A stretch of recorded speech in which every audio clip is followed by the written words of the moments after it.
Steven, I appreciate you coming on the podcast. Yeah, man, happy to be here. So I just want to start with your why. I know your story, but for the listeners who may not know, can you let us know how you got to where you are today? For sure. I think like many people interested in this kind of stuff and these topics, it's driven by, personal experience. So for me, that personal experience started very young. I was, as a kid, I had a lot of, I guess, chronic illnesses, chronic inflammatory conditions, I guess you could say. I used to have asthma and allergies. I used to break out in hives all over my body.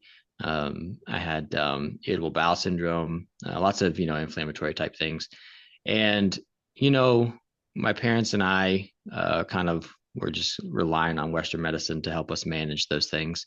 I ultimately ended up at age 9 being diagnosed with type 1 diabetes, and so yeah, it wasn't until college that I started to figure out that I could live my life a certain way and mostly get rid of those conditions, aside from the type 1 diabetes. And I'm happy to say now I have none of those aside from type 1 diabetes. But it was that kind of awakening to me, like, well, no doctor ever really told me I could change my lifestyle or, live a healthier way and it would get rid of these things. They would just kind of throw in steroids and antihistamine, things like that, those types of medications at it, trying to hope it would go away. But there was nothing about changing lifestyle or environment. And so that kind of got me thinking, along those lines. And I majored in health and wellness in college, and then went off to chiropractic school, and then got a degree in functional medicine, and just always trying to learn, these different ways of healing and why the body gets sick, which ultimately led me to like studying why we have life, why life exists on this planet. Because if you understand that, you can understand how to sustain it or to make it operate optimally.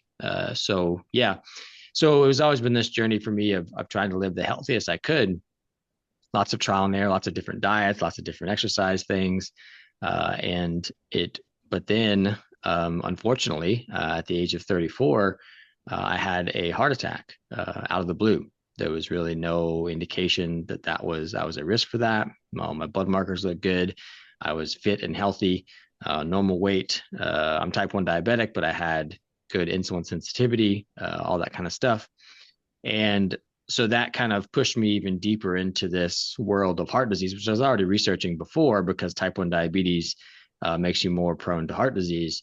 But now I was really thrown into it, and wondering why this happened, and how I could prevent it from happening again. And I've learned a ton, and I've learned so much that goes against what we even learn about, proper physiology in medical school.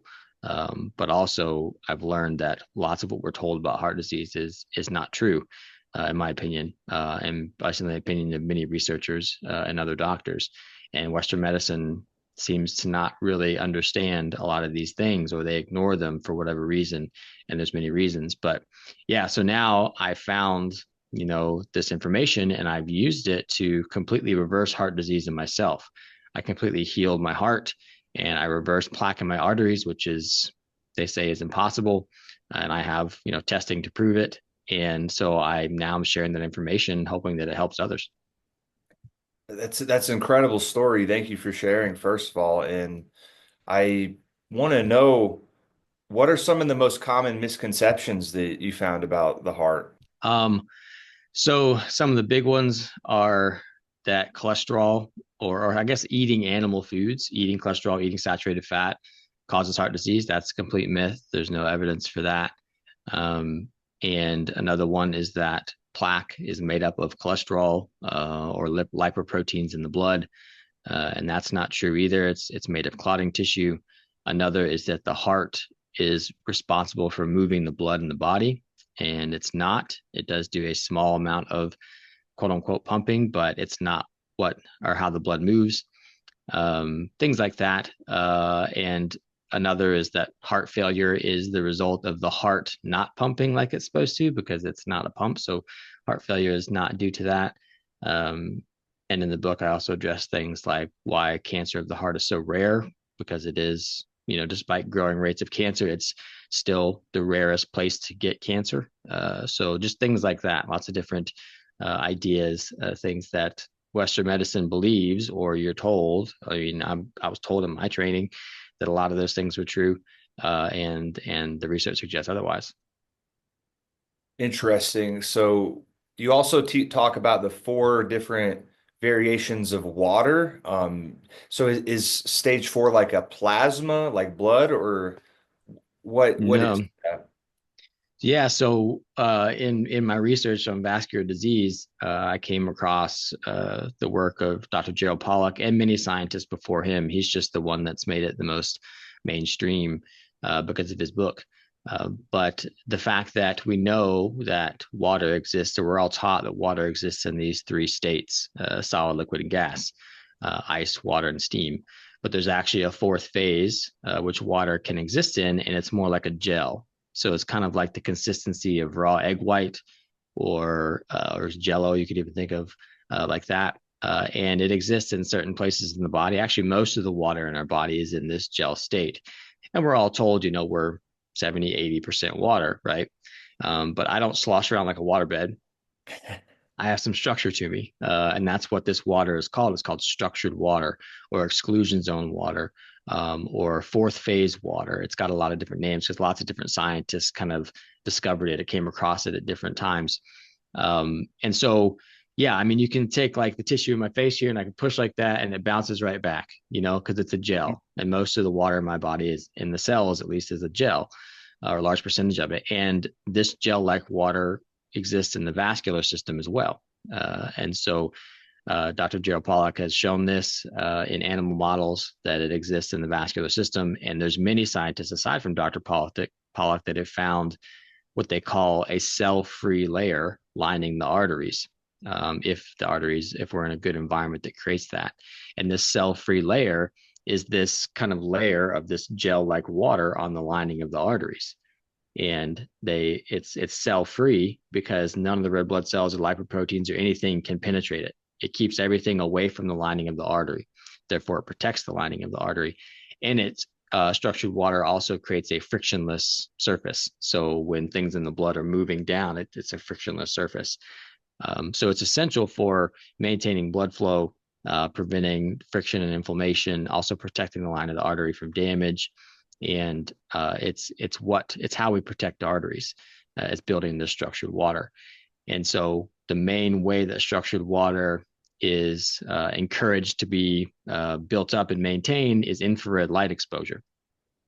And that's something that, if you look at the modern society, we are largely deficient in, because infrared light normally and naturally comes from the sun. Anytime the sun is up, it's about 40 to 50% infrared light. And humans used to live outside.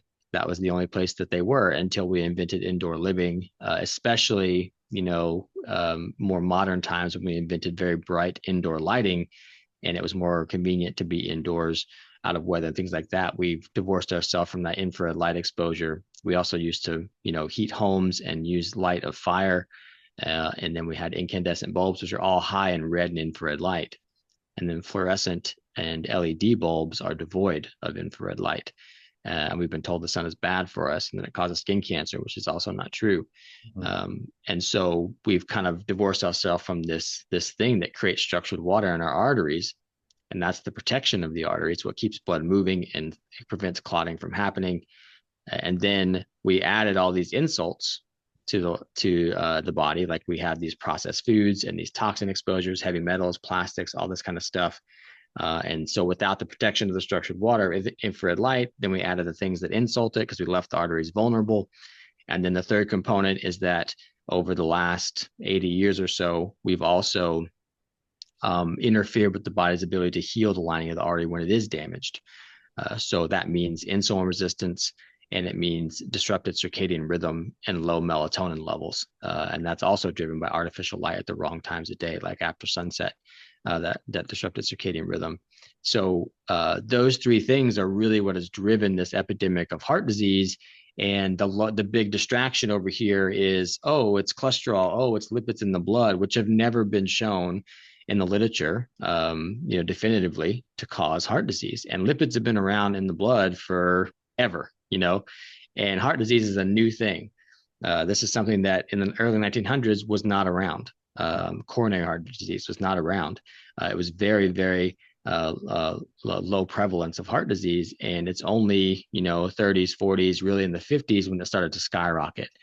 And so whatever changed during that time has to be the explanation. And the lipids have been there forever. To me, it makes more sense that the things that I described are what's driving heart disease.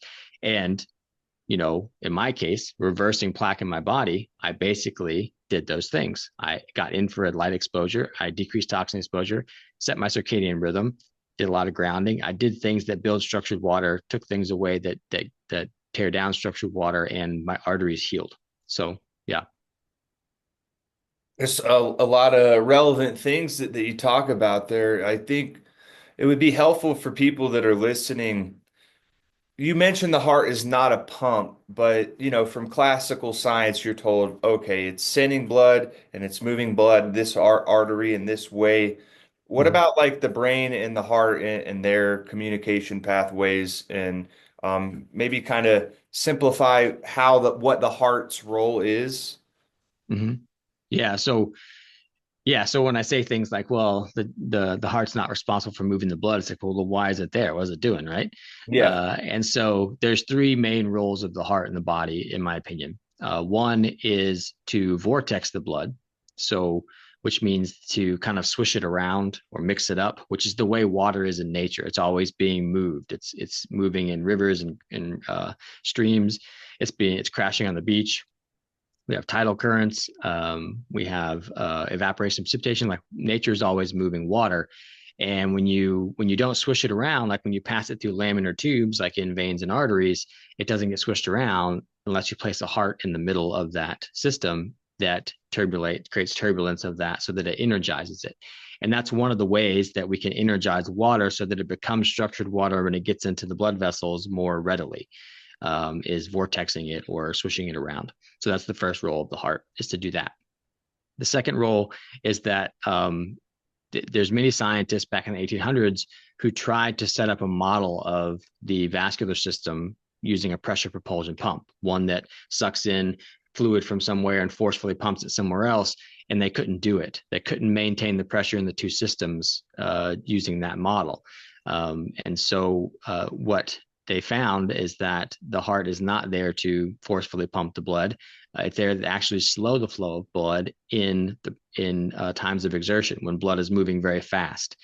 So like when we're running or exercising or something and blood flow increases, the heart rate increases actually to keep up with that. It's not that the heart rate increases to create that. And so the heart is there to actually stop the flow of blood, because if I was to do my exercise, all the blood would rush over to the arterial side and to deliver oxygen and nutrients to the tissues. And if the heart wasn't there in the middle, the venous side would collapse. And so it stops the flow of blood to maintain enough fluid pressure, hydraulic pressure between the two sides, so that you don't die. And they've shown that very eloquently with endurance athletes in certain studies I talk about in my book. So that's the second role of the heart. The third is to measure what's called coherence in the body. So the heart has the largest electromagnetic field of any organ in the body, which every organ has an electromagnetic field. And it's all like the extent of the electromagnetic field, or how big it is, depends on mitochondrial content, because mitochondria are what create that electromagnetic field, because of electrons and protons moving opposite directions in an electron transport chain. And so the heart, the brain, and the eyes have the highest amounts of mitochondria per cell. The eyes are pretty small organs, so they don't have as big of a field, but the brain and the heart are pretty big organs, but they're pretty similar size. The brain might be a little bit bigger. So why is the heart's field so much bigger? It's because the heart is vortexing, or it's spiraling. It's when it contracts, it does this, and there's a really amazing video on YouTube called The Helical Heart that shows that quite nicely.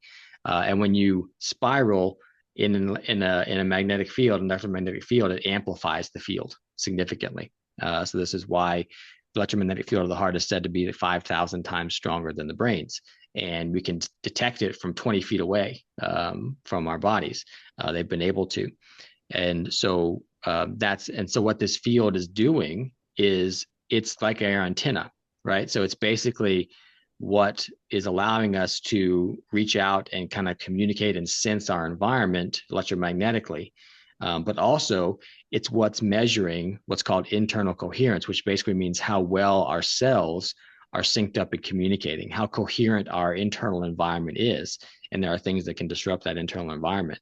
But then, that what the heart is picking up on, like the external environment, whether it's toxic relationships or Wi-Fi or things that can disrupt it, internal communication, which can break down because of scar tissue, poor metabolic health, different things like that. Then those signals are picked up by the heart, and the heart relays that information to the brain, and it relays that neurologically through direct neuron communication, but also electromagnetically as well. And so then the brain picks up on that signal and says, oh, how coherent or incoherent are we? And then it, based on whatever it's getting, it sends that signal of whatever it needs to down to the body to respond appropriately. If I'm in an incoherent environment, the body's going to respond differently than to when I'm in a coherent one. And you could use also terms like, sympathetic or parasympathetic. They're kind of interchangeable, although they're a little bit different than coherence. But yeah, that's kind of the three roles of the heart, and that's how it involves the brain. And in my latest book, Pain Sense, I talk a lot about how that coherence is really important, and having heart coherence is really important for rewiring the brain in cases of trauma, whether it's emotional or physical trauma. And I, center it around pain because I think chronic pain has rewired the brain similar to how trauma has, whether it's physical or emotional trauma. And so we have to rewire it in a different way, and so that it stops expressing itself that way or wiring itself that way and giving the body these pain signals with no, physical damage to the body. So yeah, the heart's pretty relevant to the brain as well. Totally. Yeah. I love the different explanations, the parasympathetic, sympathetic, the electromagnetic field. And one that I'd like to talk about is maybe the neuroplasticity of the heart, because I think that's something that most people don't even consider. What would your take on that be? Yeah, so there's actually research out there that I talk about in my book that the heart has its own intrinsic nervous system, and that it can function independently of the brain. And so I don't think there's any one organ system that's in control. We like to think of the brain as this master thing that's in control, but Yeah. I think of the brain as the post office. It's like it's receiving information. It's not changing the information. It's just receiving it, looking at the instructions, and then sending it out where it needs to go. And so the way that we change the brain and change the how it functions and what it sends is we change the environment signals that it's getting. And so again, that goes, one of those environmental signals is the heart and the electromagnetic field that it's emitting and the information that it's receiving. And so there's a huge emotional connection to the heart. And so, if we are there's, if you look at the Heart Math Institute, they've found like six different, I guess, categories of emotions that either signal coherence or incoherence. And love and appreciation is expressing those emotions creates the most coherence, and anger and resentment create the most incoherence. And so if we are living in a chronic state of resentment or anger, doesn't mean that it's bad to express those emotions every now and then, because it's healthy to express those when we need to. But if Mhm. you're in that chronic state of an attitude of resentment or anger, that can wire, the emotions the heart is feeling, which is, there's a reason we say, attach emotions to our heart and not our spleen or whatever. But the emotions the heart feeling can wire it to be communicating to the brain in a way that's negative and causing the brain to send a more negative or hyperreactive or sympathetic or stress response to the body. And so that's being picked up by the heart. So if we want to change that, we have to change things, our mental attitude, but we also have to change our environment. That's what's really matters, is because if we're getting chronic signals that are telling your body we're in a stressful environment, whether that's a toxic relationship, non-native electromagnetic fields, artificial light exposure, toxic food, lots of different things Mhm. that can signal stress to the body, the heart's picking up on that and telling the brain that, not just the heart, but lots of different aspects of our sensory system are picking up on that and telling that to the brain. And the brain is wiring itself to constantly give the body that stress signal. And so we have to change the environment so that it rewires itself and the brain's not doing that anymore. And we only have that stress signal response when it's appropriate rather than all the time. Got it. Yeah. So before we dive into like some things, actionable things people can do, I just wanted to know what your take on ATP was because I looked in your book and the book said it was the currency of this of like our cells basically. But then recently I saw something on your Instagram account where you mentioned that that was kind of a misconception. Can you talk about that a little bit? Yeah, I mean, we're all told, I mean, even like eighth grade biology, we learned that the ATP is the energy currency of the body, energy currency of the cell, that the Right. mitochondria are the powerhouse of the cell. And I think that that's a misconception, and that's based on the work of Gilbert Ling, who was a scientist who did a lot of work with structured water. But he wrote many books, but one of them was Life at the Cell and Below Cell Level. And in that book, he talks about how during his career, he experimentally and mathematically proved that ATP, there's no way we could make enough ATP to power the cell. It's just impossible to make that much ATP, let alone just power the sodium potassium pump. If the sodium potassium pump exists, he's like, there's no way that that could happen. And so the role of ATP is still important, but it's not to power the cell. So the reason that we take energy from the chemical bonds in food and harvest electrons from them and, put them through, harvest biomolecules and then harvest electrons from those and put them through the electron transport chain and make ATP from that. The reason we do that is because ATP is used, the energy stored in ATP is used to unfold proteins in the cell, unfold cellular proteins. And when you unfold those cellular proteins, you create a lot of surface area on those proteins. Because like you can think of it like a ball of tinfoil has very little surface area, but you unfold the tinfoil and there's a lot more surface area, right? And so creating more surface area creates more hydrophilic surfaces for structured water to form. And that's what the large percentage of our cell, the cytoplasm of the cell is in a gel state, or it should be in a gel state. And the gel state of that water is electronegatively charged because of how it forms, because it cleaves off a hydrogen. You're left with an oxygen and a hydrogen. The oxygen's more electronegatively charged and not completely balanced by two hydrogens now. So it's electronegatively charged, and that's what gives the cell its net negative charge, its cellular voltage that we all learn about in cellular physiology. And so maintaining that structural water is how we maintain that voltage. So that's what maintains the health of the cell. We all know that a cell of a healthy voltage is able to do certain things like active potential and just physiology. And so we have to maintain that. And ATP is critical in that, but it's not powering the whole cell. What powers the cell is the battery created by structured water when it forms. The energy is stored in that. And that's what they've shown in Dr. Pollack's lab is that when you create structured water, you create a battery because there's a charge separation between a positive and a negative area. And so, we all taught that mitochondria's job is to make ATP, but it's also to make metabolic, perfectly structured water, which is a byproduct. It also creates infrared light in the form of heat, which is what energizes water so that it can structure itself. So the mitochondria are what's maintaining the health of the cell. And ATP's role is just to unfold proteins so that we can maintain that energy currency. And that's understanding that is critical for understanding things like metabolic health and cancer and all kinds of things like that. Got it. Yeah, thanks for clarifying because that confused me a little bit in my own indoctrination, uh, so to speak. And so I just want to go on just like some things that people can do on a day-to-day basis. You talk about infrared and nutrition. Let's maybe just start like with nutrition and supplementation. What are some like key amino acids or supplements people can take for the heart? Yeah. So I actually only recommend supplements in the short term. I don't think that taking a bunch of supplements is going to be a path to health without doing a bunch of lifestyle things too. The lifestyle comes first, and then the supplements are exactly what they're called. They're to supplement that lifestyle. So if I was going to recommend getting nutrients from something, it would always be from food first. And I think the absolute best food for humans is red meat. It's the food that made us human. If you look at our history, you look at the paleoanthropology of all that, and it's what's easiest for us to absorb nutrients from. The most bioavailable source of nutrients is from animal foods, specifically red meat.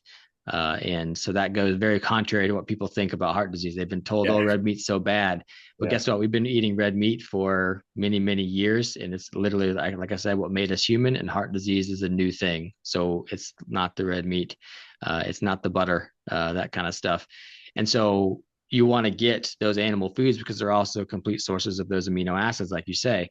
And so again, it makes no sense that foods like or nutrients like taurine and carnosine and carnitine and all those types of nutrients are so beneficial, have been shown to be so beneficial to the vascular system and to the heart cells and healing heart cells. And those are nutrients found in animal foods. And it makes no sense that, okay, so the animal foods are killing us, but they also have these nutrients that are beneficial to that. That makes no sense, you know? So yeah, there's really no evidence that those foods are bad for the heart. But yeah, generally diet wise, I recommend sending your diet around animal foods and protein, like make that the priority, and then create like variety in your diet with seasonal fruits and vegetables and things like that. And that should be eating those whole foods is generally what we should do. So for me right now, it's mostly an animal based diet because in my environment around me, that's what's available, you know, locally. And then in the spring and summer and fall, I'll have some seasonal local vegetables from the farmers market and stuff. So yeah, that's what I recommend. But then, you know, there are times when you can use certain supplements to help you get over a hump, let's say with heart disease. So like for the heart, you could take carnosine or carnitine or taurine. And I've done that in the past. That was one of my healing routines is I took a little extra taurine. And then I also took an enzyme called serrapeptase for a while to help break down fibrotic clotting tissue, which is what plaque is made of. Mhm. Um, yeah, magnesium is pretty important. Again, I try and get all these things from food, and the only thing I supplement with is electrolytes. I think those are incredibly important as well. The blood is very similar to the salinity of the ocean, so we need salt. We need salt in our cells. It's what drives a lot of our physiology. And this idea that salt is bad for the heart too is also completely wrong. We need these electrolytes in large quantities to maintain physiology. Wonderful. Yeah. So, when it comes to the role of stress, you talked about coherence and HRV. Is there anything else that like that you feel plays a role that's overlooked when it comes to like measuring our stress levels? Yeah, I mean it's something that's really hard to measure and get an Yeah. objective marker on because it's so different for everybody. So, but I'd say that you know your ability to handle a stress and return to homeostasis is the most important thing. And that again, that's hard to quantify. So technically, heart rate variability, that's kind of what it's measuring. People say that it's measuring balance in the autonomic nervous system, and I disagree. I think it's measuring coherence. That's what it's measuring. And so coherence again is measuring or heart rate variability measuring coherence is what's telling you how well you can handle a unexpected stress and get through it and then return to homeostasis. So you can think of it like this.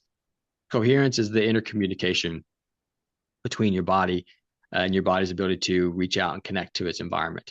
So if you can't do those things, it's kind of like if let's say there's a company of 50 employees and those 50 employees they don't have a good method of communication. There's a top-down mentality of control over the company from one or two people at the top. There's competition created between the employees. It's not a good work environment, right? So if a stress happened to that company, it's very unlikely that they would be able to handle the stress effectively and survive as a company, right? Whereas if you create a company that's communicating perfectly, everybody's on the same team, looking to achieve a common goal. The people that run the company are empowering the employees to make decisions and do what's best for the company. That company is very likely to handle this stress that they encounter and handle it fine and return to normal operations in the company. And so that's what it's kind of like for our body. We need to make sure that there's coherence so that we can do that. When we get this unexpected stress, no matter what it is, our body can communicate, react, and respond to it in a healthy way and return to homeostasis. And that's what heart rate variability is kind of measuring. Now, I don't think that it's super beneficial to be obsessive about any number or test. So it's good to know what your heart rate variability is. It's good to know what your baseline is so that you can kind of check in every once in a while and see where you're at, especially if you're going through a rough time or something. Mhm. But it's not, you don't want to obsess over that. Just because your number is a certain number doesn't mean that you're healthy or unhealthy. It's your ability to cope with the stress at that number that matters. And generally, this, like, the research shows that the stresses that make us feel out of control or put us in unpredictable situations, those are the stresses that are detrimental to our health, not the stresses that we think of like, oh, I'm just really busy, I have so much to do, but you're in control of that stress. That's not detrimental to your health. It's the ones that really make you feel out of control, that make you worry. Those are the ones that drive incoherence and create poor health outcomes. With that being said, it's probably important to focus on the things that are under our control. Mm. Yeah, for sure. And, well, first of all, like, if you can, which we can't always, but if you can mitigate those stresses that make you feel out of control. Mhm. But then, yes, put your intention on those stresses that you can control, and the things you can control, and focus on those. Make those a priority in your life, and that's super important. I loved in the book that you talk about blood pressure, meds, and how the sauna, going in the sauna essentially does the same thing. Yeah, well, it doesn't do necessarily the same thing. It has the same effect, but in very different ways. Yeah. Yeah, so any medication is just basically forcing a chemical reaction, a biochemical reaction, to have a desired effect. But those biochemical reactions are going to have side effects because you can't affect one pathway in a biological ecosystem and not have different effects. So the better way to approach it, in my opinion, is to put the body in an environment that enhances all the biology, and it has had the same desired effect pretty much.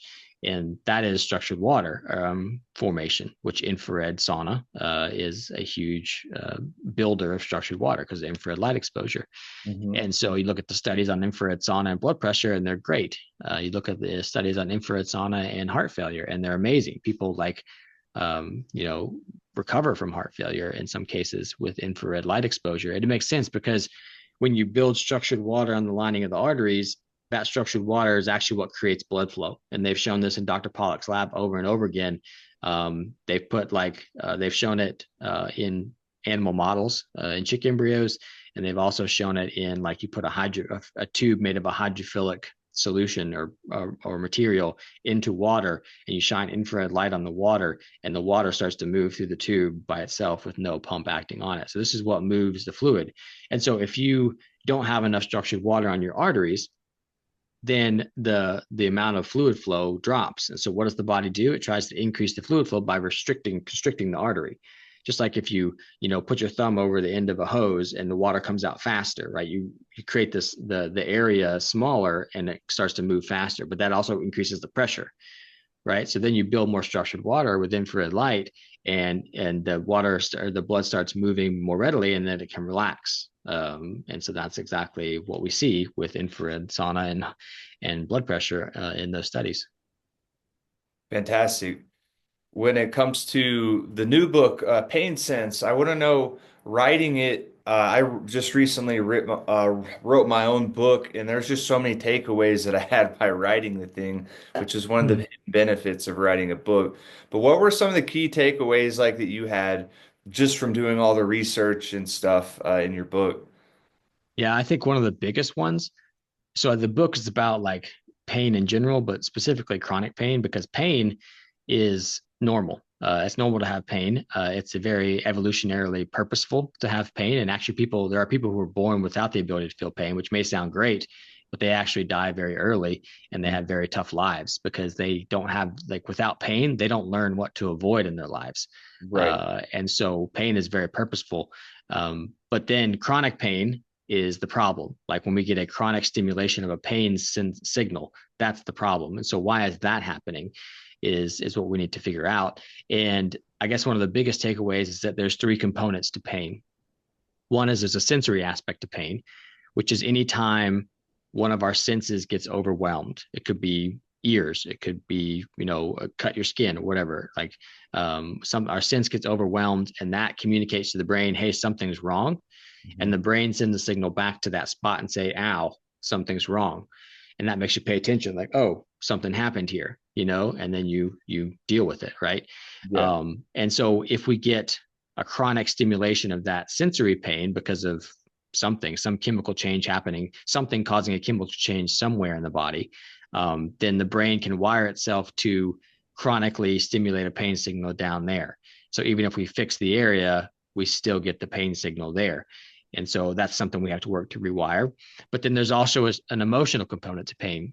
So if you feel pain, like you stub your toe, it's like it ties in the emotion to it. Like it almost makes you like angry or upset, and we've all experienced this. And I think that the most, the telling example of how wired this is into our physiology is like, I think we've all been like accidentally injured by a loved one, maybe. And so no matter how much we know it's an accident and we know we love this person and how much good, we're kind of mad at them still, like because they hurt us, because this emotional connection to the sensory pain signal is what teaches us to avoid it in the future. It's this negative emotion associated with it. So we avoid that in the future. And that's very, very purposeful. And that the sensory pain component is invertebrate animals, all they have is the sensory pain. So they have the sensory pain, they get away from it, but they never really learn to stay away from it. Vertebrate animals, everything up to like dogs and cats and anything with a spine, they have this emotional connection to it, so they learn to avoid the pain in the future.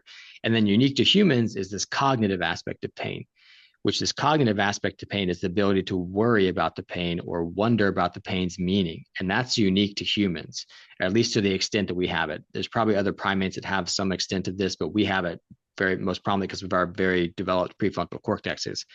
And the reason that that's important to understand is because we humans can literally think our way into a pain response. So we can actually, like, there's studies that show that how much, like, if you get an injury, emotional or physical injury, how much you worry about that trauma and like, worry about it and slave over it while it's healing or while you're going through that experience dictates whether or not if that pain will turn chronic, because how much you worry about it is wiring the cognitive prefrontal cortex to the sensory and emotional centers of the brain. And if you wire that a lot while you're healing, then whenever you heal from it, the emotional or physical trauma, the cognitive centers of the brain are still communicating, or they're wired to communicate. So now you're creating a pain signal, activating the pain signal in the brain with no physical damage or current emotional trauma happening. And so overcoming that is about rewiring the brain. And the things that we rewire the brain are basically the stimuli of nature, is what it comes down to. But there's lots of different therapies that have been, invented that basically harness the powers of nature and things that can make it more pertinent and more effective. So yeah, it's all about the brain and pain, but trauma is the same way. Mhm. Whether it's physical or emotional trauma, it can wire the brain in those ways, and we have to work on rewiring it if we really want to achieve, remission or get rid of these pain signals. Brilliant, brilliant. I just want to ask a question about before we end this about like longevity and like what's your perspective? Because I see some of these guys like Brian Johnson and yeah, there's nothing wrong with wanting to push the envelope and this and that, spend $1 million on your health care or to each Yeah. his own, but like at the end of the day, what are your thoughts about like the longevity of how long we actually can live as Yeah. humans? I don't know how long we can actually live. All I know is that while I'm alive, I want to be, enjoying my life, having general health and enjoying my life. That's what's most important to me, not necessarily living however many years. Yeah. And when, like earlier in the podcast, I talked about how, like, ultimately my curiosity led me to studying what is life and what sustains it. And basically, when you look at it, all of life is it's it's basically it obeys the laws of thermodynamics, which are energy is never created or destroyed. It's only passed between two. entities, and things that are ordered tend toward disorder, which is entropy. Energy tends to dissipate. And so Mm-hmm. if you look at what life is, life, whether it's a tree or a bug or a human, is basically concentrating energy in a way to create order and defy the second law temporarily while that thing is alive. So Mm. if I want to create order in my body, I need to give my body energy, and I need to do it in ways that are appropriate, historically appropriate. And so if you think about that, then you realize that all energy on life comes from the sun. So whether that energy is concentrated into the ionosphere of the earth, and then lightning strikes the earth and deposits energy into the earth, and then I contact the earth and soak that energy up, which is called grounding. And it's scientifically proven that it happens. I conduct electrons from the earth when I do that. Or if I get direct sunlight exposure, we have mechanisms through melanin and through DHA in the skin that turn sunlight into electricity, into electrons, which is the photoelectric effect that Einstein discovered. Mhm. And we can also break down the chemical bonds in food and harvest electrons from that, which the energy stored in that food also comes from the sun. Yeah. So it's all about harvesting this energy from the sun so that your body can build structured water, hold that energy in a battery, and maintain order in your system. That's what life is. That's what sustains life. And the more we do that throughout our life, the more our body's going to figure it out and just maintain that energy so we don't. So when you have disease, you don't have order. Your order is broken down because you have a energy deficit. And so you need to increase energy. And that's all about the environment that you're in. If you surround your body with artificial light, toxic relationships, and you're void of infrared light, and you have processed food and poor metabolic health and non-native electromagnetic fields, all those things are basically stealing charge and energy from your body. But if you Mm-hmm. give yourself infrared light exposure, sunlight exposure, you protect yourself from EMF, you eat good healthy food and create metabolic health, all these different things. You do grounding. You're basically charging your body and increasing its ability to create order, and that's generally the most simple way I can put it. And when I did that, my arteries got better. So it's pretty cool. Awesome. Well, thank you for simplifying all of that. I just want to end this by what's like a statement you would give to somebody that's dealing with chronic health issues, and how can the people reach out to you most importantly? Yeah, I mean, I guess the one big message, it's the thing that led me to where I am is really stay curious. Like if someone tells you um, you have this condition and it's forever, you're never going to get rid of it, we're going to manage it or whatever, like seek a different opinion, find new information, stay curious, keep looking, because most of the time it's not true. Or there's someone that out there that will tell you something completely different. So just keep looking for information. And then how to contact me. Everything that I have, like I have online courses, I have books, I have a blog, I have a health community. It's all on my website, which is resourceyourhealth.com. And then I'm also on social media. My handle is just Dr. Stephen Hussey, Dr. Stephen Hussey. So people can find me in those two places. Great. Well, thanks for coming on. Hope everybody has a fantastic day.